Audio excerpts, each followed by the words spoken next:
This is the Creative Funding Show, a podcast for authors, YouTubers, and podcasters who want to fund the work they love without selling out.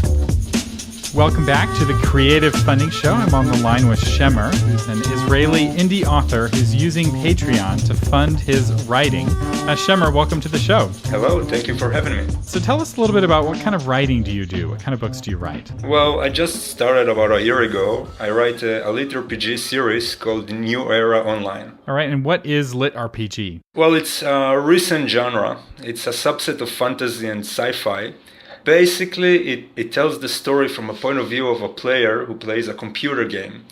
But it's not like any normal computer game we know today. It's more like a futuristic virtual reality game like The Matrix or the new Ready Player One movie. So you read about the adventure from the first-person perspective. You can cast spells, you can fight dragons, you level up, do quests, gain XP, gain loot, and then go home to his family, work, and whatever. What I love most about this genre is that it gives you about the same euphoria that you get when playing a computer game, so that's great. So it's like a literary version of a computer game. Yeah, exactly. And I can see how it's a new genre and probably not super popular with traditional publishers. If you wanted HarperCollins to publish your book, they're probably not publishing a lot or maybe any LitRPG. Yeah, as far as I know, it's almost exclusively done by indie authors. A few Russian guys started their own publication company, but they're not professionals. Very good. So how do you fund your writing? Well, as you said, I'm an indie writer. I do this as a hobby. I only write on my spare time, so I'm a full-time software developer during the day. That's what keeps the lights on. And do you have a Patreon page? Yeah, I do. Of course. So, tell us about why did you start using Patreon? I got a few requests from some of the readers who really enjoyed my books and they wanted to show their support. So I started looking for a solution, how to do that. Just transfer money directly to PayPal felt awkward. So I stumbled on Patreon and I actually realized a lot of the LitRPG authors use it. So I took their example and opened my own page as well. And you've seen quite a bit of success. How many backers do you have? Right now, about 280. That's really impressive for an author. You've been writing for about a year, and you have 280 patrons. Something like that. It grew over time, naturally. Right. And you're writing a genre that didn't exist 5 years ago. So this is very cutting edge in all of the ways. That's just very exciting. Tell us a little bit about setting up the Patreon page. How did that process go? Well, technically, it's very simple. Patreon is very user-friendly. You have a simple walkthrough you can follow, and it just really leads you by hand how to start up your own page. I opened a few other authors' pages to look for examples, see what's popular, what's acceptable, and just follow suit. Mm-hmm. Looking at what other people are doing is a great way to learn. With Kickstarter, which is different, it's similar in some ways. The people who have only backed one other Kickstarter campaign, which is the bare minimum, have a success rate of like 10 or 15%. But people who back 50 Kickstarter pages have a success rate closer to 60%. So there's a lot to be said about how many pages you back. And for those of you listening, I really encourage you, back Shemer's page, back lots of pages. Spend $20 a month backing 20 pages. It's the best education you could ever get on Patreon. And don't just back pages that are similar to what you're creating. Also back pages in other categories because you can learn. So if you're an author, you can learn from YouTubers, you can learn from podcasters. So Shemer, so you launched your page. How did you promote it? How did you get the word out about your page? Very slowly. I didn't really promote it at first. When I first started writing, I published in Railroad Legends, which is an amateur site that let authors publish weekly chapters. And I started gathering a following, and it gives you an option to link to your Patreon page. After the ball started rolling and I released my first book, I added at the author note at the end a small statement that if the reader enjoyed the book and would like to show his support, he can do it through my Patreon page.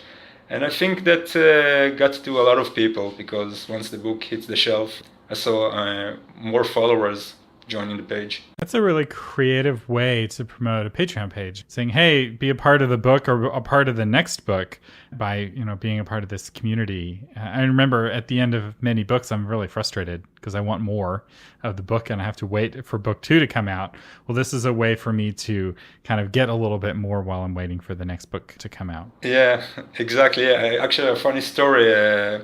Some reader on Facebook actually sort of, yelled at me in writing, how dare I release the first book and take so long to release the second one, and it's not fair, and he absolutely angry about it. So, I thought about answering several ways, and eventually I decided to tell, you know what, you're right, if you want to expedite, here is my Patreon page link, feel free to pitch in.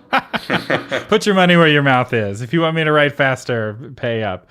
Because the goal is to start replacing some of that software engineering income with Patreon income so that you can work fewer days at your day job and spend more days as an author. Yep, exactly. Actually, just today exactly, I reached my goal to move toward being a full-time author.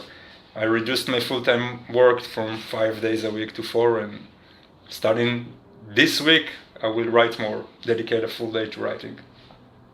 All thanks to Patreon, yeah. That's awesome, and congratulations. Thank you. And what's beautiful about that is that this is a gradual process. It's not like, you have to quit your job and do this full time. It's like you're able to slowly start replacing that income. And it takes a lot of the scariness and risk out of being an artist, where you're able to put all of that energy into actually creating your stories, actually writing your books, rather than wondering how you're going to pay the electric bill, or more importantly, the internet bill. Because let's be honest, that's first, right? Actually, in Israel, the internet is very cheap. I think among the cheapest in the world. That's nice. I'll say United States actually has some of the slowest, most expensive internet in the world. We don't realize it until we travel abroad, but it could be better here. We have improvements that we could make. So I'm waiting for Google Fiber to come to my neighborhood. It's in my town. It's not quite to my house yet. Let's talk a little bit about your rewards. What rewards are you giving? How are you incentivizing people to back you on Patreon? Well, for the lower tier rewards, I offer early chapter access to the new book I'm writing. As a mid-tier, I offer a digital copy of the book once it's finished. And for the higher ones, I let them name a character in the book. And the more they are willing to pledge, the more influence I let them have over the character, his background, his story, stuff like that. Yeah, and I'm looking at your page here. Your 2 name the character levels, one's $20 a month and one's $50 a month. These are sold out. So these are popular levels. People like the idea of having a character named after them. Yeah, I think it's a very nice way to commemorate like a favorite character, maybe your D&D character. Some guy asked me to name a character after his wife as a present for the anniversary. I think it's a nice way to let the characters you like live on through another story. That's right. Have you thought about selling any place names, like city names or town names or the name of a pub? I considered it, but I'm afraid it might affect too much from the story itself. There is an inner logic that I try to follow, and if I let other people mess with it too much, I think I risk damaging the success of the book itself. So I let them select the character names, but there's sometimes a debate in order to zero down on the actual proper name. And I think city names and stuff like that is just too open to use. That's an important point, and I think it's an important takeaway. Just because you have people contributing to your art, you can't let them ruin your art. It's like design by committee is not going to get you a beautiful work of art. So you want to let them have a say without letting them have enough say where they can ruin it. Exactly. But you need to remember that the people who donate in Patreon are there because they're fans. So they don't want to. They want to contribute truly. So it's really easy to make arrangements with them, to come to an understanding, and they really want to see you succeed. Yeah, and how does that feel to have 260 people paying every month to help see you succeed? It's amazing. I mean, 2 years ago, I never thought I would be doing something like this, and I get a lot of support and encouragement, and it really helps me get on. I mean, at the beginning, it was tough. It was hard to find the discipline and time to keep writing, but followers and people, especially in Patreon, and their support really keep me going. Yeah, and you're now making one day's worth a week of revenue, which is really exciting. What advice would you have for somebody who's thinking about launching a Patreon campaign? Well, start simple. I mean, you don't have to get too creative or too crazy with the rewards. I mean, the first people who will join your page are there because they want to show their support, not because they're looking for rewards. So start easy. And it's important to maintain a mailing list. Every author says that, but I also noticed it has effect on your Patreon followers. It's a good way to let your general followers know you have a Patreon page. And what do you use for your email list? I'm sorry, what do you mean? Like what software, how do you maintain your email list? There are several options, but I went with Wix. They have a built-in mailing list option that I find very simple to use. Even at their free tier, I think they support up to 5,000 subscribers, where the other competitors, they start charging you after the 2,000 or something like that. Very nice. And you use Wix for your website as well as your email? Yeah, but it's mainly just a spot for to subscribe to the mailing list. I don't invest a lot of time in the site. Most of the time I go into the book, not into maintaining the infrastructure. That's really good. So you're bringing in money from Patreon, but you're also bringing in money from sale of the book. Is that right? Yeah. You don't have to give us numbers, but what would you say the percentage is of the money that you're making with your writing? What percentage is with your book? What percentage is with Patreon? And what percentage is with other sources of revenue? I say Patreon is about, 10 to 20% of the total revenues.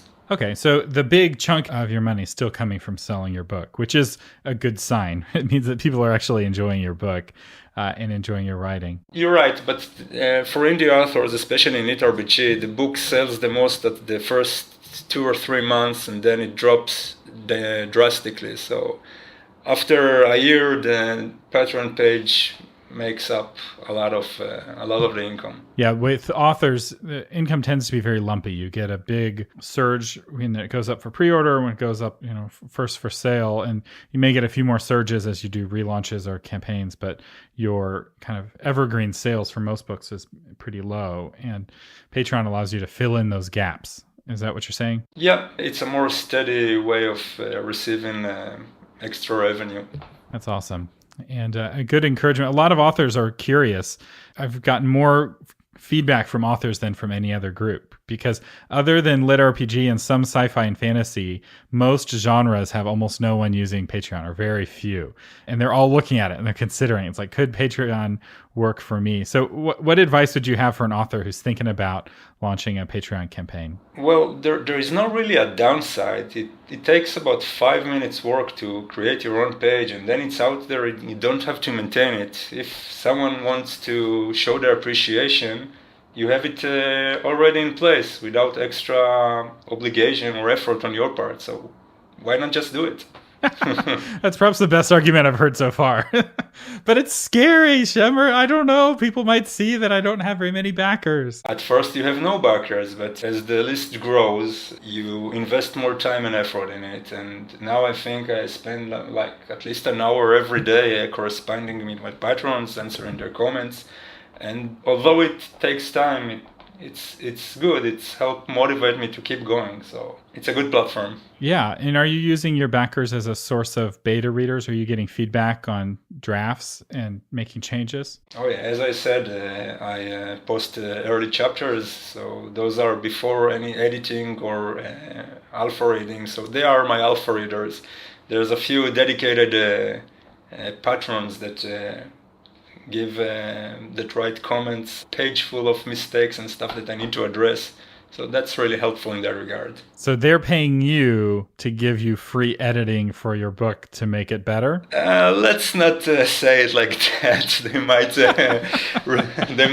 go back on their pledge. But no, I'm kidding. Yeah, the people are great. The supporters are great. It's a really good way of keeping you motivated. Yeah, no, I had the same thing with my book that I wrote. I had a dedicated team of beta readers, and I actually enjoyed the process of interacting with them and editing the book more than any other part of writing my book. So I put each chapter on Google Docs, and they inserted comments and they debated it. So this was a nonfiction book, and it was a controversial book, and we would have debates on each page. Sometimes it would have a different debate with different beta readers arguing the pros and cons of the argument. And it was so informational for me to know, if what I was saying was making sense. Was it convincing and compelling? One page would have lots of comments, another page would have almost no comments. I'm like, okay, this page is probably pretty safe.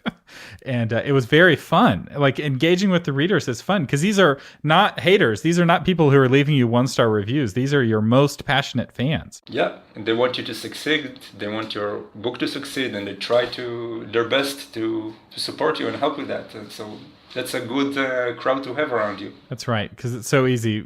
Just our own voice in our head can be so negative and so discouraging. It helps to have people who are rooting for you. And I don't know, I feel like it feels more meaningful when they're not just saying, hey, Shemer, write another book. They're saying, hey, Shemer, write another book, and here's $5 a month to help, buy you a cup of coffee to keep you caffeinated while you write that book.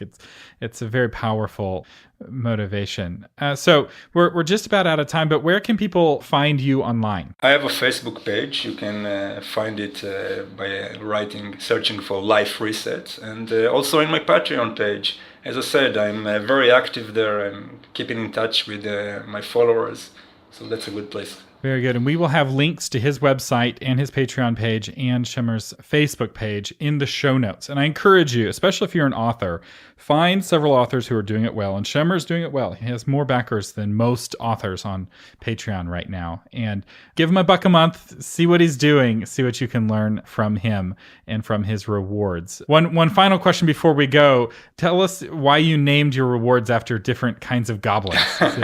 So Goblin God is the highest ranked, and it's sold out. What was your thinking there? Just another fun way to keep in touch with the story, to keep the same, air around it. And also I saw other guys doing it, and I thought it was a great idea. Yeah, so your levels are Foblin, Goblin Worker, Goblin Warrior, Goblin Lieutenant, Goblin Chief, and Goblin God. Yep. Everyone should join the Goblin God tier. Oh, it's sold out. You can't. There can be only one. Or 3, or however many you have. Yeah, that's true. All right. Well, Shemer, thank you so much for coming on the Creative Funding Show. Thank you for having me.